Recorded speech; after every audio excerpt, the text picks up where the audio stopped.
আজরাইলকে জিজ্ঞেস করছে, রে আজরাইল, তুমি এই পৃথিবীতে এত মানুষের জান কবজ করলা, কোন সময় তোমার বেশি কষ্ট লেগেছে? আজরাইল বলে, আল্লাহ, আমার দুইটা মানুষের জান কবজ করতে বেশি কষ্ট হয়েছে। দুইটা মানুষের জান কবজ করতে আমার কষ্ট হয়েছে। হায়াতুল হায়াওয়ানের মধ্যে এসেছে, আল বিদায়া ওয়ান নিহায়ার মধ্যে এসেছে। আজরাইল বলে, আমার দুইটা মানুষের জান কবজ করতে সবচেয়ে বেশি কষ্ট হয়েছে। আল্লাহ তাআলা বলে, আজরাইল, কোন দুইটা মানুষ? বলে, আল্লাহ, সমুদ্রের মধ্যে একদিন একটা জাহাজ ডুবে গিয়েছিল। ওই জাহাজের মধ্যে একজন গর্ভবতী মহিলা ছিল, সে ছিল প্রেগন্যান্ট। সমুদ্রের মধ্যে জাহাজটা ডুবে গেল। নদীর তরঙ্গমালা ঢেউগুলো জাহাজটাকে যখন একেবারে বাড়ি দিতে শুরু করলো, জাহাজটা ফেটে চূর্ণ বিচূর্ণ হয়ে গেল। মানুষগুলো বাঁচার জন্য আর্তনাদ করতেছে, তোমার কাছে সাহায্য চাচ্ছে। ওই অবস্থায় ওই সমুদ্রের মধ্যে জাহাজের তক্তার উপরে একটা মহিলা, গর্ভবতী মহিলা, ওই তক্তা ধরে কোন রকম বেঁচে ছিল। কিন্তু তার পেটে ছিল সন্তান। সন্তানটা প্রসব করবে এই অবস্থায় আপনি আমাকে হুকুম দিয়েছেন, যাও যাও, এই মহিলার জান কবজ করে নিয়ে আসো। ওই সময় আমার খুব মায়া লেগেছিল, এই অবস্থায় যদি আমি এই মহিলার জান কবজ করি, এই মহিলারই কি হবে আর বাচ্চাটারই কি হবে? তাও সমুদ্রের মধ্যে প্রচন্ড ঢেউ। যদি তীরে হতো অথবা কোনো লোকালয় হতো, আমার এত মায়া লাগতো না। আজরাইল বলে, ওই সময় আমার খুব মায়া লেগেছে যে এই মহিলার সন্তানের কি অবস্থা হবে আর মহিলার কি অবস্থা হবে। আজরাইল বলে, আল্লাহ, আমার হাতে তো কোনো ক্ষমতা নাই, সর্বময় ক্ষমতার মালিক কি? আর যারা বলেন কে? ইন্নামা আমরুহু ইযা আরাদা শাইআন আইয়াকুলা লাহু কুন ফায়াকুন। আল্লাহ বলে, আমি আল্লাহ এমন আল্লাহ, আমি আল্লাহ যা ইচ্ছা তাই করি। আমার আল্লাহর যখন যা মন চায় আমি তাই করি। আমি যদি কোনো কিছু করতে চাই, আমি আল্লাহ কারো কাছ থেকে পারমিশন নিতে হয় না, নিতে হয় একমাত্র শুধু আল্লাহর নবীর জান কবজের সময় আজরাইল নবীজির কাছে অনুমতি চেয়েছে। আপনার আমার নবী, বিশ্ব নবী, তার কাছে এসে আজরাইল বলে, ওগো আল্লাহর নবী, আল্লাহ তাআলা আমাকে পাঠিয়েছেন আপনার জান কবজ করার জন্য। কি পাঠিয়েছেন? কিন্তু আল্লাহ আমাকে নির্দেশ দিয়েছেন, আগে আপনার থেকে অনুমতি নিতে হবে। যদি অনুমতি দেন জান কবজ করব, আর যদি অনুমতি না দেন খালি হাতে ফিরে যাব। আল্লাহু আকবার। এই মর্যাদাটা শুধু আপনার আমার নবীর ক্ষেত্রে, আর কারো বেলায় নয়। আজরাইল কাউকে গণে না, কারো কাছে আজরাইলের কোনো টাইম নাই। শুধু একমাত্র নবীর কাছে এসে বলেছেন, ওগো আল্লাহর নবী, আল্লাহ আমাকে পাঠিয়েছেন, আল্লাহ আপনার সাথে সাক্ষাৎ করতে চান। আল্লাহু আকবার। কে সাক্ষাৎ করতে চান? আল্লাহ আপনার সাথে সাক্ষাৎ করতে চান। আল্লাহ আমাকে আপনার কাছে পাঠিয়েছেন, যদি অনুমতি দেন জানটা কবজ করব, অনুমতি না দিলে খালি হাতে ফিরে যাব। আল্লাহর নির্দেশ। সুবহানাল্লাহ। হাবিবে কিবরিয়া রাহমাতুল লিল আলামিন বললেন, হে আজরাইল, অনুমতি দিব, তবে আমার আল্লাহর সাথে এখনো একটা কথা বলা বাকি রয়ে গেছে। আর জোরে বলেন সুবহানাল্লাহ। কয়টা কথা? আরো জোরে বলেন, কয়টা কথা? আমরা তো সাধারণত দেখি, যখন কোনো মানুষ মারা যায়, ইন্তেকালের আগে সন্তানকে ডাকে, বলে আমার যতগুলো সন্তান আছে সবাইকে নিয়ে আসো। বড় সন্তানকে সবচেয়ে কাছে ডাকে, ছোট সন্তানকে ডাইকা বলে, তোর মায়ের খবর রাখিস, বোনগুলোর খবর রাখিস, ওই যে সম্পদগুলো রেখে গেলাম এগুলো তোরা ভাগ বাটোয়ারা করে নিয়ে আনিস, ঝগড়া ঠগড়া করিস না। বলে কি বলে না? মেয়েদেরকে বিবাহ দিয়েছি, ছোট মেয়েটাকে মাঝে মাঝে দাওয়াত দিয়ে না খাওয়াইস, খোঁজ খবর রাখিস, ঠিক কিনা বলেন? আপনার আমার নবী কলিজার টুকরা বিশ্ব নবী রাহমাতুল লিল আলামিন আজরাইলকে বলে, আজরাইল, ও আজরাইল, আইনা আখি জিবরাইল, আমার ভাই জিবরাইল কোথায়? আল্লাহু আকবার। আজরাইল বলে, হুয়া ফিস সামাইল উলা, জিবরাইল প্রথম আসমানে। পয়গম্বর বলে, আমার আল্লাহর সাথে এখনো একটা কথা বলা বাকি রয়ে গেছে।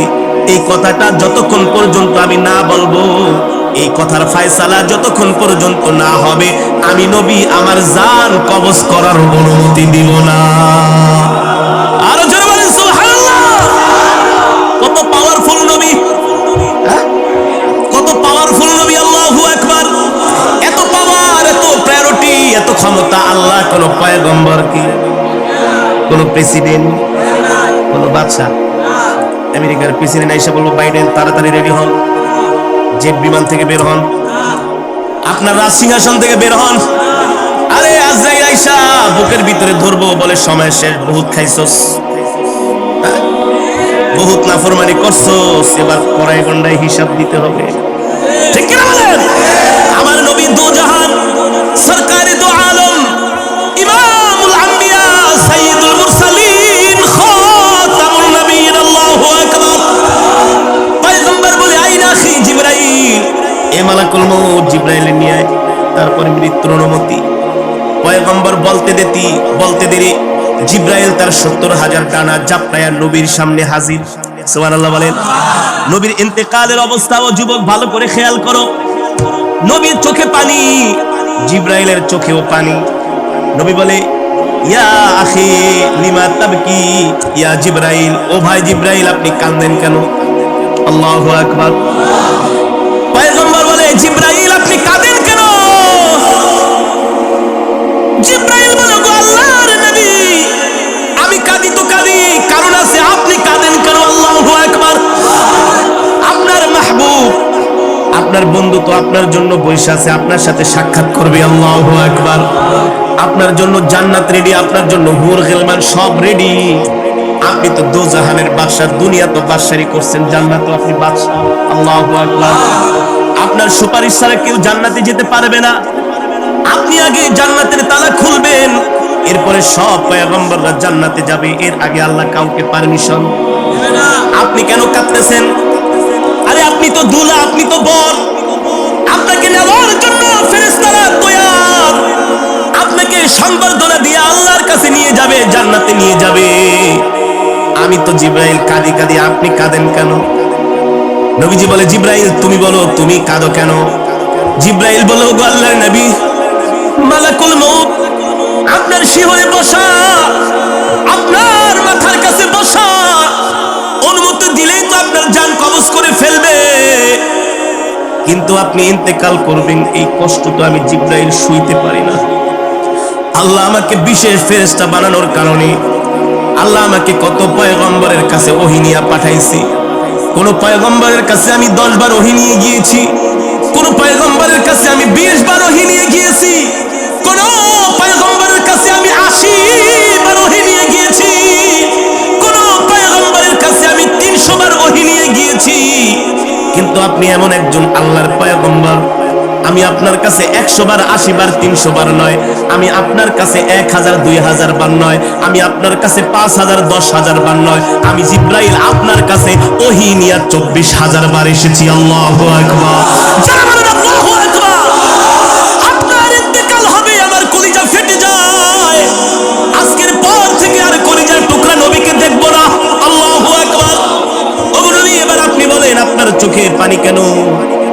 জিবরাইল বলে, পয়গম্বর বলে ও জিবরাইল ফেরেশতা বসে আছে, অনুমতি দিলেই জান কবজ করবে, কিন্তু ইন্তেকালের আগে আমি জানতে চাই আমার ইন্তেকালের পরে আমার এতিম উম্মতের কে খবরদারি করবে? আল্লাহু আকবার। এ জিবরাইল আমি আমার মৃত্যুর জন্য প্রস্তুত আছি, তৈয়ার আছি, কিন্তু এই কথাটার আগে ফয়সালা করবে আল্লাহ, তারপরে আমি আমার জান কবজ করব। জিবরাইল চলে গেলেন আল্লাহ তাআলার আরশে আজিমে। আল্লাহ রাব্বুল আলামিন জিজ্ঞেস করলেন জিবরাইল কেন এসেছো? জিবরাইল বললেন ওগো আল্লাহ একটা কথা ফয়সালা না হওয়ার আগে আপনার বন্ধু জান কবজ করার অনুমতি দিবে না। আল্লাহ বলে হে জিবরাইল আমি তো আমার বন্ধুর কোনো মনের কথা, কোনো উপরে কোনো নিচের কথা, কোনো গোপন কথা তো আমি আল্লাহর বাদ রাখি নাই, তার সকল মনের আশা তো আমি পূর্ণ করেছি, আমার বন্ধুর এখনো কি বাকি রয়ে গেছে? এবার জিবরাইল বলে আপনার বন্ধু বলেছেন তার ইন্তেকালের পরে তার এতিম উম্মতের কে খবরদারি করবে। এবার রব্বুল আলামিন বলে ও জিবরাইল যাও যাও আমার বন্ধুর ইন্তেকালের আগে আমার বন্ধুকে সুসংবাদ দিয়া দাও, আমার বন্ধুর ইন্তেকালের পরে স্বয়ং আমি আল্লাহ রাব্বুল আলামিন তার উম্মতের খবরদারি করব। আল্লাহু আকবার।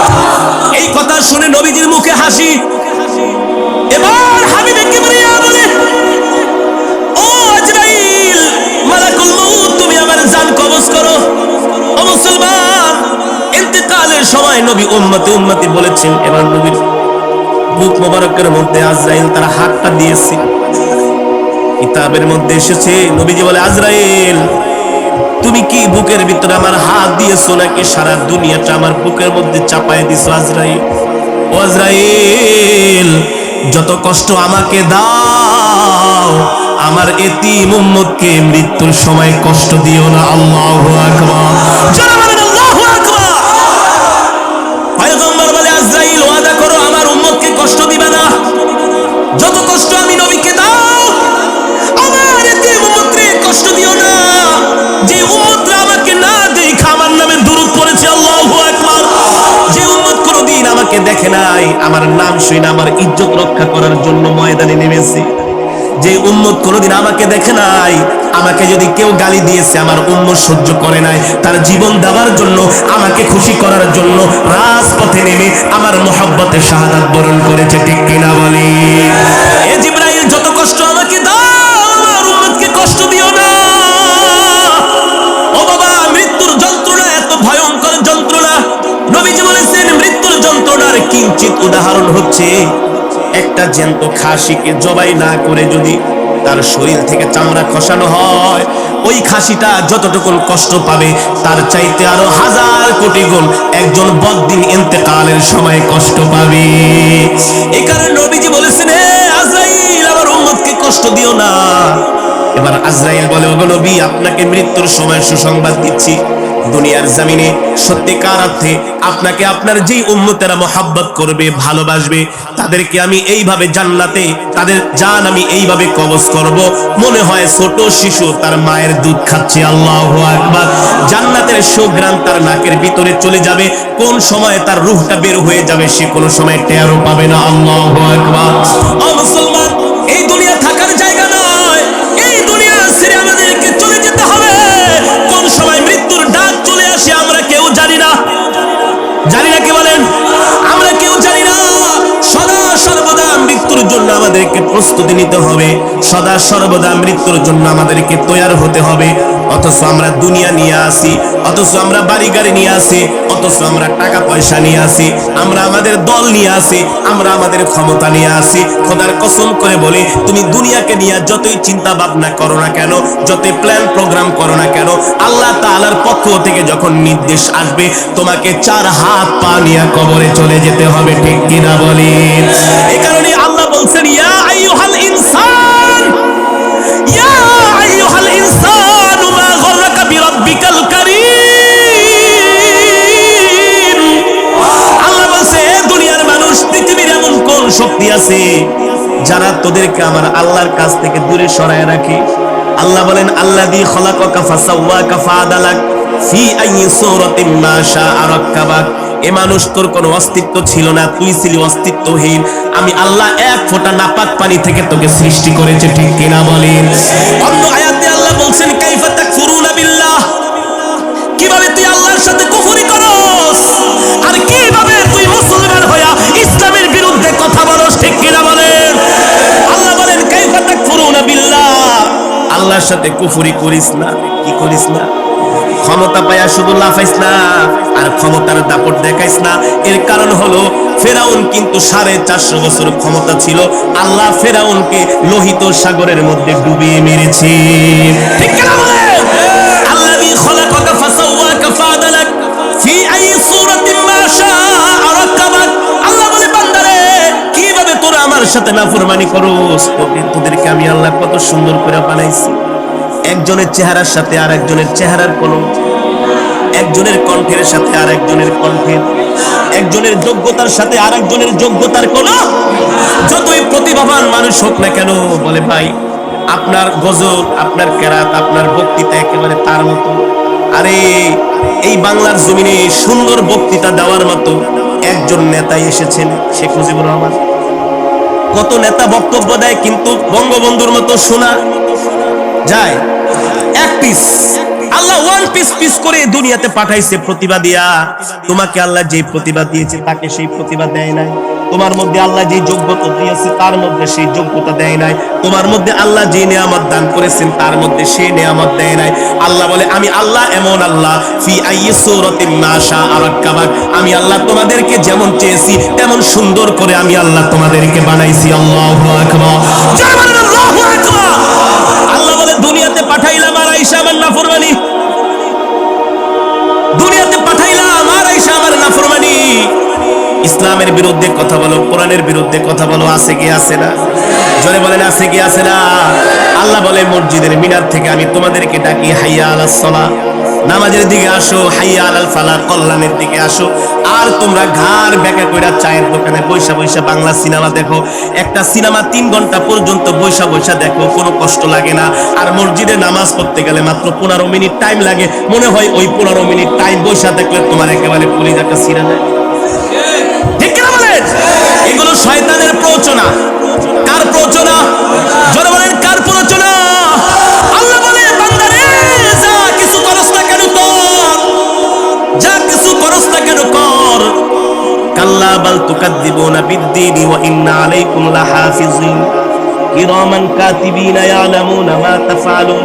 এ বান্দা, দুনিয়ার জমিনে তুই আমার সাথে নাফরমানি করস, মনে রাখিস তুই ভুলা যাইতে পারস, আমি আল্লাহ কিন্তু তোদের 2 জন ফেরেশতা 2 কাঁধের মধ্যে দিয়ে দিছি। তারা শুধু ভিডিও করে রাখবে। কি করে রাখবে? জোরে বলেন কি করে রাখবে? আল্লাহ বলে হাসরের মাঠে আমি যখন বিচারের মাঠ কায়েম করব, তোরা যখন আমার বিচারের কাঠ করায় দাঁড়াবি, আমি আল্লাহ বলবো এই কাজ, এই অন্যায় তুই গভীর রজনীতে করেছিলি। তুই বলবি আল্লাহ আমি জিনা করি নাই, আমি মানুষকে গভীর রাত্রে গুলি কইরা মারি নাই, আমি কারো সম্পদ লুণ্ঠন করি নাই, আমি কোন আলেমের গায়ে হাত দেই নাই। গতকালকের আগের দিন একজন সন্ত্রাসী একজন ইমামের 2 হাত কেটে ফেলেছে, জানেন না? ইমাম সাহেব বরিশালের বাবুগঞ্জে কত বড় জানা, কত বড় অপদার্থ, কত বড় কুলাঙ্গা। ঠিক আছে, ইমাম সাহেব সে কি ফেরেশতা? মানুষ না? তার ভিতরে দোষগুণ নাই? এই কারণেই তো শাহ আতাউল্লাহ বুখারী রাহমাতুল্লাহি আলাইহি তার কাছে এলাকার কিছু মানুষ গিয়েছে, বলে হযরত আমাদেরকে একজন ইমাম দেন। কি দেন? ইমাম দেন। সমাজে এমন কিছু কুলাঙ্গার আছে, বেয়াদব আছে, এই কুলাঙ্গাররা মাঝে মাঝে মসজিদের ইমাম আলেমদের সাথে বেয়াদবি করে। যে সমস্ত যুবক আলেমদের সাথে বেয়াদবি করবে, বুঝতে হবে ওর জন্মে সমস্যা আছে। কিসের সমস্যা আছে? জন্মের সমস্যা, ওর রক্তের সমস্যা, ওর ব্লাডের মধ্যে সমস্যা। রাগ করতেছেন? প্রমাণ দিব। ওলীদ ইবনে মুগীরা কে? ওলীদ ইবনে মুগীরা আমার নবীকে গালি দিয়েছে। ওমর এসে খেপে গেছে, ও নবী আপনাকে ওলীদ গালি দিছে, মুগীরা অনুমতি দেন, একেবারে কল্লা ফেলে দিব। নবীজি বলে আরে ও তো গালি দিবে, ওর তো জন্মের সমস্যা আছে। কিসের সমস্যা? জন্মের সমস্যা আছে। যুবক তোমাদেরকে এই কথাগুলো এই জন্য বলে যায়, যতই নামাজ পড়ো, যতই আমল করো না কেন, চাইলেই কেউ আলেম হতে পারে না। এটা মাওলার পক্ষ থেকে কবুলিয়ত মঞ্জুরি হয়ে আসতে হয়। আরে মিয়া, কত শত শত কোটি টাকার মালিক আমার সাথে পড়াশোনা করেছে, প্রাইভেট গাড়ি দিয়া বাবা এনে মাদ্রাসায় দিয়ে যেত। 3 বেলা দুধ, কলা, মাখন, খাসি, গরু খাওয়াইতে খাওয়াইতে ফার্মে মুরগি বানায় ফেলাইছে। কোরআন শরীফ 10 পারা পড়ে আর 5 পারা ভুলে যায়। উস্তাদরা পড়াইতে গেলে পিটান দিলে বাপের কাছে বিচার দেয়, বাপে আবার এসে হুজুরকে হাতায়। ওই যে মালপাটি, হুজুর আপনি আমার ছেলে। একদিন এক উস্তাদকে এমন করে ধমকাইতেছে, আপনি আমার ছেলের গায়ে হাত দিয়েছেন, জানেন আমি কে, আমার কত ক্ষমতা?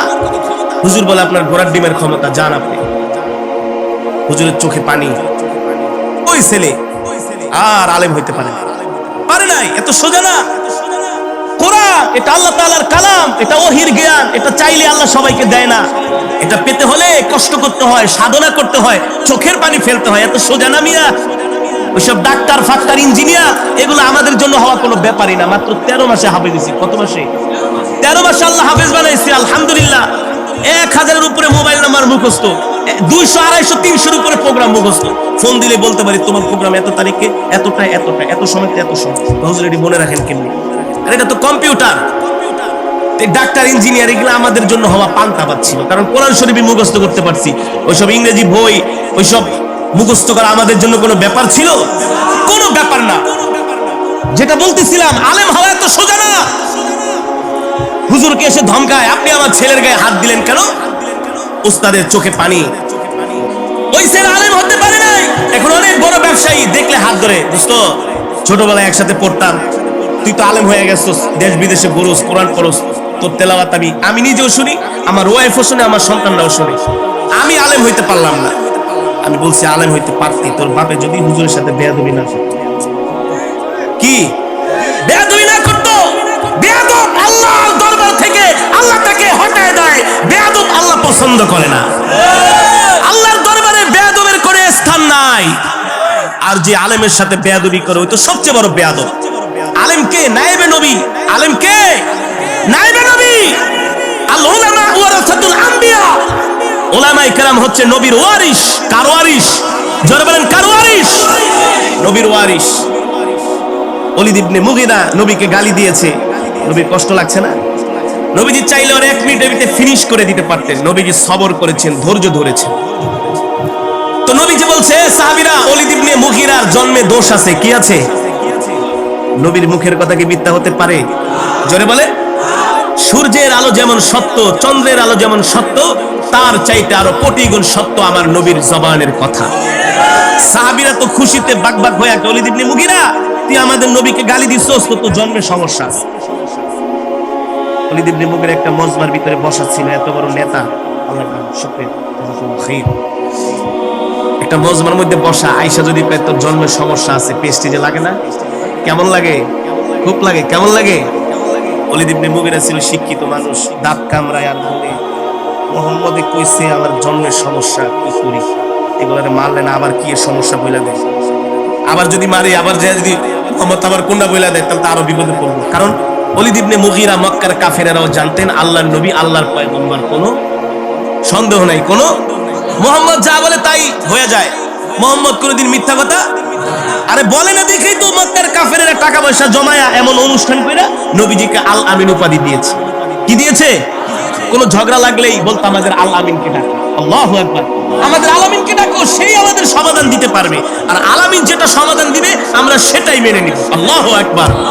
নবী এখনো তরুণ, এখনো কি তরুণ, এখনো যুবক হয় নাই। নবীর রায় মক্কার বড় বড় লিডারেরা মেনে নেয়। ওলীদ ইবনে মুগীরা বলে, মুহাম্মদ বলছে আমার জন্মের সমস্যা আছে। নিশ্চয়ই আসলেই কোনো সমস্যা, আমার জন্মে মুহাম্মাদের কথা কোনোদিন মিথ্যা হতে পারে না। ওলীদ ইবনে মুগীরা 1 দিন 2 দিন 3 দিন পর্যন্ত ঘরের দরজা লাগায় বসে ছিল। আত্মমর্যাদায় লাগছে না? এত মানুষের সামনে কইছে জন্মের সমস্যা, ওই আবার বিচার করবো কেমনে? পাবলিক তো কয় আপনি আপনার জন্মের সমস্যা, আপনি কি বিচার করবেন? যান বলবে কি বলবে না? আর আরবের মানুষের খাসলত তো আরো খারাপ ছিল, জাহেলিয়াত যুগের মানুষ। 3 দিন পর্যন্ত ওলীদ ইবনে মুগীরা ঘরের ভিতরে দরজা লাগায় বসে আছে, খায় না, ঘুমায় না। 3 দিন পরে ওলীদ ইবনে মুগীরার মা আসছে, বাবা মন খারাপ। ওলীদ কি হয়েছে তোমার? আম্মা জান, বেয়াদবি মাফ করবেন, আপনাকে একটা কথা জিজ্ঞেস করব, বলবেন? কি কথা? আম্মা জান, আব্দুল মুত্তালিবের নাতি, আবু তালেবের ভাতিজা মুহাম্মদ ইবনে আব্দুল্লাহ, যাকে আমরা আল আমিন বলে সবাই মানি। ওলীদ ইবনে মুগীরার মা বলে, আমিও তো মানি, সে তো আমাদের আল আমিন। বলে, মা আপনি কি আল আমিনের মুখের কথা বিশ্বাস করেন? ওলীদ ইবনে মুগীরার মা বলে, বাবা তোর কথা আমার কথা সকলের কথা মিথ্যা হতে পারে, কিন্তু মুহাম্মদের জবান দিয়ে যেই কথা বের হয় তার মধ্যে মিথ্যার কোনো অবকাশই নাই। আরো জোরে বলেন সুবহানাল্লাহ। এবার ওলীদ ইবনে মুগীরা বলে, আম্মা জান, আমি মুহাম্মদকে একটা গালি দিয়েছিলাম, সে আমাকে প্রতি উত্তরে গালি দেয় নাই। কি করে নাই? প্রতি উত্তরে সে আমাকে গালি দেয় নাই, কিন্তু তার সঙ্গী শিষ্যদেরকে দিয়ে আমাকে বলেছে সবার সামনে আমার নাকি জন্মের সমস্যা আছে। আম্মা জান সত্যি করে বলেন, আসলে কি আমার জন্মের সমস্যা আছে? ওলীদ ইবনে মুগীরার মা কতক্ষণ চুপ করে থেকে বলে, বাবা কিছু মনে করো না, আব্দুল মুত্তালিবের নাতি, আবু তালিবের ভাতিজা মুহাম্মদ ইবনে আব্দুল্লাহ যা বলেছে তার কথার মধ্যে বিন্দু মাত্র কোনো সন্দেহ নাই, আসলেই তোমার জন্মের সমস্যা আছে। জোরে বলেন আল্লাহু আকবার। বলে মা সেটা কিভাবে? বলে তোমার বাবা তো ছোটবেলায় মারা গেছে। একদিন টিপটিপ বৃষ্টি হতেছিল, সন্ধ্যার সময় আমি আমার ঘরে একা ছিলাম। ওই সন্ধ্যার মধ্যে তোমার চাচা এসে আমার ঘরে ঢুকেছে, তারপর তোমার জন্ম হয়েছে। তাহলে সমস্যা তো আছে। তার মানে পয়গম্বরদেরকে যারা গালি দেয় তাদের জন্মের সমস্যা, পয়গম্বর ওয়ারিসদেরকে যারা গালি দেয় তাদের জন্মের সমস্যা। বিশ্বাস করেন না? আলেমদেরকে কেউ গালি দিতে পারে, আলেমরা কি বা করে এমন? একজন মসজিদের ইমাম, তার 2 হাত কেটে ফেলা হয়েছে। আজ পর্যন্ত শুনছেন কোন মসজিদের ইমাম, কোন মাদ্রাসার ছাত্র কোন মানুষের গায়ে হাত দিয়েছে? বলতে পারবেন?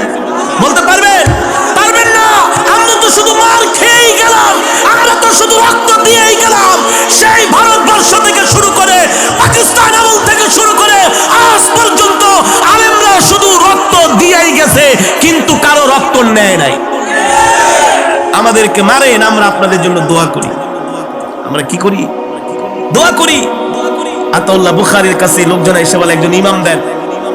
বলে ইমাম চাইছো? বলে হুজুর শর্ত আছে, কিছু কোয়ালিটি লাগবে। কি কোয়ালিটি? বলে আমাদের ইমাম সত্যবাদী হতে হবে, ন্যায়পরায়ণ হতে হবে, ধার্মিক হতে হবে, তাকওয়াবান হতে হবে, মিথ্যা কথা বলবে না, একেবারে এই থাকতে হবে, সেই থাকতে হবে। আতাউল্লাহ বুখারী বলে বাবা তোমরা তো আমার কাছে ইমাম চাইতে আসো নাই, তোমরা তো আমার কাছে নবী চাইতে আসছো। কি চাইতে আসছো? কারণ তোমরা যে কোয়ালিটির কথা বলছো, এই কোয়ালিটি কোন ইমামের মাঝে, এটি নবীদের কোয়ালিটি। একজন ইমাম সেও রক্তে মাংসে গড়া একজন মানুষ, ভুল ত্রুটি তার মধ্যে কিছু থাকতেই পারে, কিন্তু তোমাদের চাইতে বেশি না। তোমাদের চাইতে কি বেশি না? আল্লাহ আলেম তাদেরকে নির্বাচিত করেছেন যাদের দ্বারা আল্লাহ এই দুনিয়ার জমিনে ইসলামকে জিন্দা রাখবেন। কি রাখবেন? কি রাখবেন? ইসলামকে কি রাখবেন? জিন্দা রাখবেন, ইসলামকে হেফাজত করবেন। যারা আপনাদেরকে মৃত্যুর ভয় দেখাবে, কোরআন থেকে মৃত্যুর আলোচনা করবে।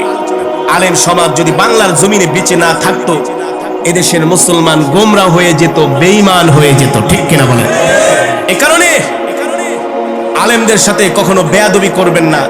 আর আলেমদের সাথে যে বেয়াদবি করবে, মৃত্যুর সময় তার জবানে কালেমা নসিব হবে না, হবে না, হবে না। মাঝে মাঝে 2-1টা ভুল ত্রুটি আলেমদের দ্বারা হতে পারে না? পারে না? হতে পারে। সে তো রক্তে মাংসে গড়া মানুষ, রক্তে মাংসে গড়া মানুষ। তার একটা ভুল হয়ে গেছে, আল্লাহর জন্য ক্ষমা করে দেন। যদি মনে কষ্ট দিয়া থাকে, আল্লাহর জন্য ক্ষমা করে দেন। আপনি যে তার 2টা হাত কেটে দিলেন। মাঝে মাঝে দেখা যায় সুদের বিরুদ্ধে ওয়াজ করলে ইমাম সাহেবকে ধরে মারে, গাজার বিরুদ্ধে, ইয়াবার বিরুদ্ধে, ফেন্সিডিলের বিরুদ্ধে ওয়াজ করলে ইমাম সাহেবকে ধরে মারে। বানায় বলতেছি, বানায় বলতেছি, অভাব নাই। বাবা সবচেয়ে বড় কথা হলো মৃত্যুকে ভয় করতে হবে। কিসে? জোরে বলেন। মৃত্যু আসবে কি আসবে না? এই কারণেই আমিরুল মুমিনিন খলিফাতুল মুসলিমিন হযরত ওমর আযম ওমর ফারুক রাদিয়াল্লাহু তাআলা আনহু বেশি বেশি মৃত্যুর আয়াত পড়তেন। কুল্লু নাফসিন যায়িকাতুল মাউত। এই আয়াত আল্লাহর নবীর সাহাবী হযরত ওমর বেশি বেশি পড়তেন। আর রাস্তা দিয়ে হাঁটতেন, কোন মানুষ যদি ইন্তেকাল করত, ওই কবরের মধ্যে ওমর যায়া শুয়া পড়তেন আর বলতেন, হায় রে কবর, তুই তো আমার জন্য প্রথম ঘাঁটি। কবর এমন এক ঘাঁটি, এই কবর থেকে যদি কোনো মুমিন মুক্তি পাওয়া যায়, আর প্রত্যেকটা ঘাঁটি আল্লাহ তার জন্য সহজ করে দিবে। ঠিক কিনা বলেন?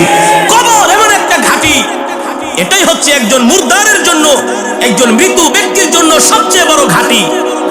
যদি আমলনামা ভালো হয়, কবরের মধ্যে তার জন্য জান্নাতের পর বিছিয়ে দেওয়া হবে, জান্নাতকে প্রশস্ত করে দেওয়া হবে। আর আমল যদি খারাপ হয়, কবর বলে আমি কাউকে চিনি না, এমন চাপা দিব শরীরের হাড্ডি গুট্টিগুলো একেবারে একাকার করে ফেলবো। ঠিক কিনা বলেন? এই কারণেই তো হযরত ফাতেমা যখন ইন্তেকাল করলেন, কবরের সামনে দাঁড়ায় বলা হলো, এ কবর তোমার মধ্যে কাকে রাখবো জানো? তোমার মধ্যে রাখবো হাসান হুসাইনের মা, তোমার মধ্যে রাখবো আল্লাহর নবীর কন্যা, তোমার মধ্যে রাখবো বেহেশতের সরদারিনী। কবর বলে আমি এত কিছু চিনি না। আমল যদি ভালো হয় ওয়েলকাম, আমল খারাপ হলে এমন চাপা দিব হাড্ডি গুড্ডি মাটির সাথে মিশিয়ে দেবে। এ কারণে আপনাদের হাতে ধরে পায়ে পড়ে অহংকার দেখাবেন না, সম্পদের বড়াই দেখাবেন না, ক্ষমতার দাপট দেখাবেন না। এই দুনিয়াতে আজকে আছি, কালকে নাই। এক মুসলমান আরেক মুসলমানকে দিল থেকে ভালোবাসবো। সমাজ থেকে মারামারি, কাটাকাটি, হানাহানি, হিংসা, বিদ্বেষ যাতে দূর হয়ে যায়, সব কিছু দূর করে আমরা এক মুসলমান আরেক মুসলমানকে কলিজা দিয়া ভালোবাসবো। মৃত্যুর জন্য আমরা তৈয়ার হব। কিসের জন্য? আজকে আপনি সম্পদের দাপট দেখান, সম্পদ আছে, ক্ষমতা আছে। যারা বেশি ক্ষমতা, টাকা পয়সার বাহাদুরি দেখায়, তাদেরকে মূলত মানুষ মন থেকে ভালোবাসে না। ভালোবাসে?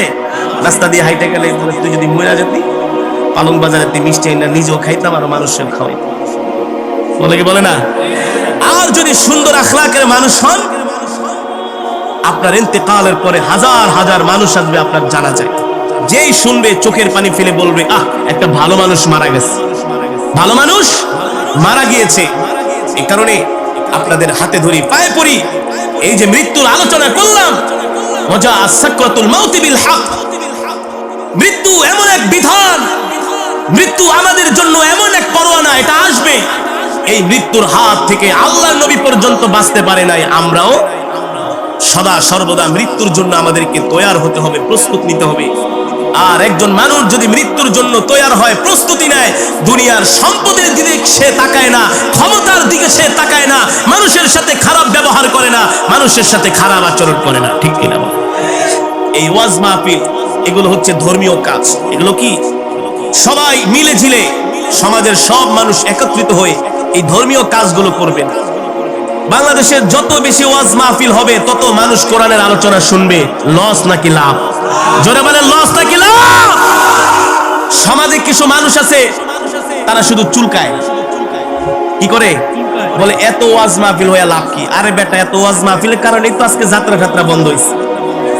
ওয়াজ মাহফিল না থাকলে তো এখন আমার দেশের যুব সমাজ যাত্রা দেখতে যাইতো, মঞ্চ নাটক করতো। ঠিক কিনা বলে? মহিলারা অর্ধেক পোশাক পরে উলঙ্গ হয়ে তারা নাচতো, আর দেশের যুবকেরা দেখতো তাদের জিনার গুনাহ হইত। আজকে বাংলাদেশের হাজার হাজার লক্ষ লক্ষ যুবকের মোবাইলে আমার কোরআনের তেলাওয়াত। যেখানে যাই, হুজুর, আগে গান শুনতাম, ফাইটা যায়, চিদরা যায়, এখন আর এগুলা শুনি না। এই যে দেখেন কোরআন তেলাওয়াত শুনি, বলে হুজুর সকালবেলা ঘুম থেকে ওইটা কোরআন তেলাওয়াত শুনি, ঘুমানোর সময় কোরআন তেলাওয়াত শুনতে শুনতে ঘুমাই। আলহামদুলিল্লাহ বলেন, আরো জোরে আলহামদুলিল্লাহ বলেন।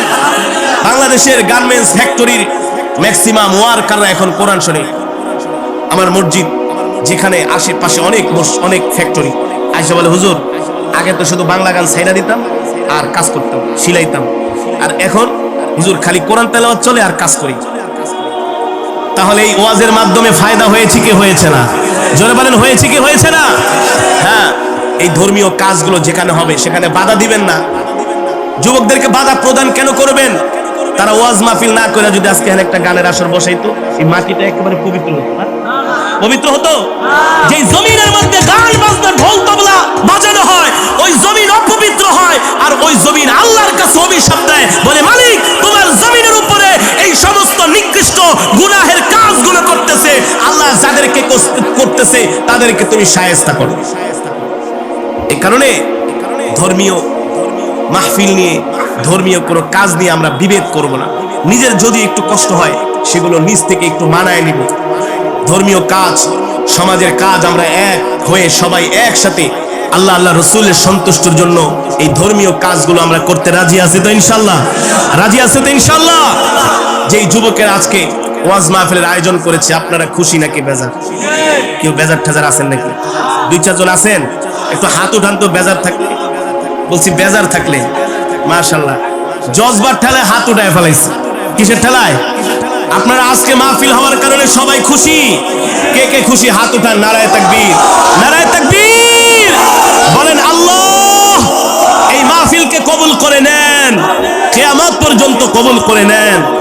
আপনারা আমাদের এই হাতগুলো ফেরেশতারা ক্যামেরা বন্দি করে রাখছে, দেখবে আমরা কোরআনের মাহফিলের পক্ষে ছিলাম, আমরা ইসলামী সম্মেলনের পক্ষে ছিলাম। যে ধর্মীয় কাজে সম্পৃক্ত হয় সে আল্লাহর প্রতিনিধি হয়ে যায়। কি হয়ে যায়? আল্লাহর প্রতিনিধি। মনে করবেন না শুধু ইসলামের দাওয়াত দেওয়া শুধু হুজুরদের কাজ না, এটা আপনাদেরও কাজ। এটা কি আপনাদেরও কাজ। আল্লাহ নবী যখন কোরআনের দাওয়াত দিয়েছেন, সাহাবীরা নবীকে সাহায্য করেছেন না? ওলামায়ে কেরাম এখন কোরআনের কথা বলবে, সমাজের যুবক শ্রেণী মুসলমানরা ওলামায়ে কেরামের পাশে থাকবে, আর না থাকলে হাসরের মাঠে আল্লাহর কাছে জবাব দিতে হবে। ঠিক কিনা বলেন? আমরা যতদিন বাঁচবো আল্লাহর কোরআনের পক্ষে বাঁচতে রাজি আছি তো ইনশাআল্লাহ। আল্লাহ আমাদের কবুল করুন বলে আমিন। এই মাহফিলকে আল্লাহ কিয়ামত পর্যন্ত কবুল করুক বলে আমিন। আমরা যেভাবে করে একসাথে কোরআনের মজমায় গভীর রজনী পর্যন্ত বসে আছি, এভাবে একসাথে যেন আমরা আল্লাহর জান্নাতে যেতে পারি। রব্বি করিম আমাদের সকলকে কবুল করুক বলে আমিন। সম্মানিত হাজিরিন, আজকে আমার বয়ানের মূল বিষয় ছিল এই পৃথিবীতে আমরা কেউ থাকতে পারবো না। পারবো না। এই পৃথিবী ছেড়ে আমাদেরকে চলে যেতে হবে।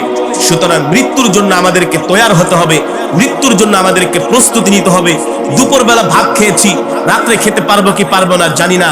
জোহরের নামাজ পড়েছি, আসরের নামাজ মসজিদে যেয়ে পড়তে পারবো কি পারবো না। মাগরিবের নামাজ পড়েছি, এশারের নামাজ পড়ে ঘুমানোর পরে ফজরের সময় উঠতে পারবো কি পারবো না, কোনো গ্যারান্টি আছে? নাই। এ কারণে আমাদের সদা সর্বদা মৃত্যুর জন্য প্রস্তুতি নিতে হবে, মৃত্যুর জন্য তৈয়ার থাকতে হবে, বেশি বেশি করে আমল করতে হবে। আল্লাহ তাআলা আমাদের সকলকে ঈমানি মৃত্যু নসিব করুন বলি আমিন। এই আশা ব্যক্ত করে আমি আমার আলোচনা এখানেই শেষ করছি। দুরূদ শরীফ। আল্লাহুম্মা সাল্লি আলা মুহাম্মাদ ওয়া আলা আলি মুহাম্মাদ কামা সাল্লাইতা আলা ইব্রাহিম ওয়া আলা আলি ইব্রাহিম ইন্নাকা হামিদুম মাজিদ।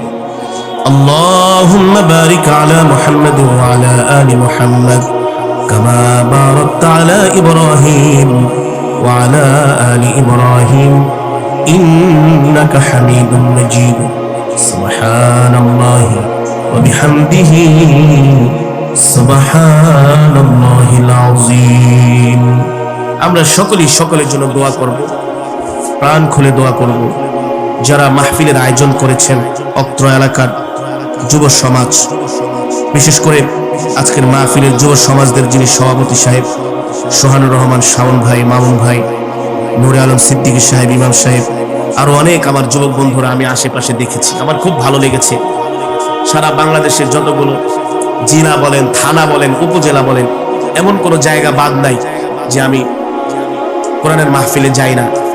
পৃথিবীর এই পর্যন্ত প্রায় 20টার উপরে দেশে গিয়েছি, আল্লাহ কোরআনের উসিলায় নিয়েছেন। সুতরাং আজকে খুব ভালো লেগেছে যে আমাদের শরীয়তপুর জেলায়ও যুবকরা মিলে একটা সংগঠন করেছে, তারা ধর্মীয় কাজ করছে। এই জন্য আমরা অনেকে আনন্দিত। ঠিক কিনা বলেন? আমরা তাদের জন্য প্রাণ খুলে দোয়া করব, তারা যাতে এই ধর্মীয় কাজ, এই ইসলামী সম্মেলন, আরো সামাজিক কর্মকাণ্ড যাতে তারা পরিচালনা করতে পারে। প্রত্যেকটা যুবককে আল্লাহ তাআলা আল্লাহওয়ালা বানায় দেন বলে আমিন। প্রত্যেকটা যুবক যেন আল্লাহ তাআলা হযরত ওমরের মতো, হযরত আলীর মতো তাদেরকে আল্লাহ ঈমানি শক্তি দান করুন বলে আমিন। যুবকরা যদি পরিবর্তন হয়ে যায়, বাংলাদেশেরও পরিবর্তন ঘটবে। যুব সমাজ যদি ইসলামের পথে চলে আসে, বাংলাদেশের প্রতিটা ঘরে ইসলাম ছড়িয়ে যাবে। ঠিক কিনা বলেন? এই কারণে যুবকরা যে কাজগুলো করেছে তাদেরকে আমরা সম্মান জানাই, তাদের জন্য আমরা প্রাণ খুলে দোয়া করব। আপনারা তাদেরকে সহযোগিতা করবেন, বিরোধিতা করবেন না। তারা যদি কোনো ধর্মীয় কাজ করে তাদেরকে সহযোগিতা করবেন। কোনো সময় তাদেরকে এমন কোনো কথা বলবেন না যাতে তারা নিরুৎসাহিত হয়, এমন করে তাদেরকে উৎসাহ দিবেন যাতে তারা ধর্মীয় এই কাজগুলো আরো বেশি বেশি করতে পারে। কি বলেন? আল্লাহ আমাদের সকলকে কবুল করুন। আল্লাহুম্মা আমিন। ربنا ظلمنا أنفسنا وإن لم تغفر لنا وترحمنا لنكونن من الخاسرين ربنا آتنا في الدنيا حسنة وفي الآخرة حسنة وقنا عذاب النار يا أول الأولين يا آخر الآخرين يا ذا القوة المتين يا راحم المساكين يا أرحم الراحمين يا أرحم الراحمين يا أرحم الراحمين يا علي يا عظيم يا حليم يا كريم مولاي كريم أمرا نفرمان في رحمن أي مليك গুনার বোঝা মাথায় নিয়ে ভিক্ষুকের মতো দুইখানা হাত উঠিয়েছি। আল্লাহ আল্লাহ মেহেরবানি করে আপনি আমাদের তামাম জিন্দেগির গুনাহ খাতাগুলো মাফ করে দেন। আয় মালিক, গুনাহ করতে করতে জীবনটাকে বরবাদ করে দিয়েছি আল্লাহ। গুনাহ করেছি, স্বীকার করি, বিশ্বাস করি মালিক, কিন্তু আপনার রহমত থেকে নৈরাশ হই নাই গো আল্লাহ। আমাদের গুনার পাহাড়টা আপনার রহমতের দরিয়ার মধ্যে ডুবাইয়া দেন গো আল্লাহ। আয় আল্লাহ, আজকের মাহফিলকে কবুল করে নেন আল্লাহ, আজকের মাহফিলকে মঞ্জুর করে নেন।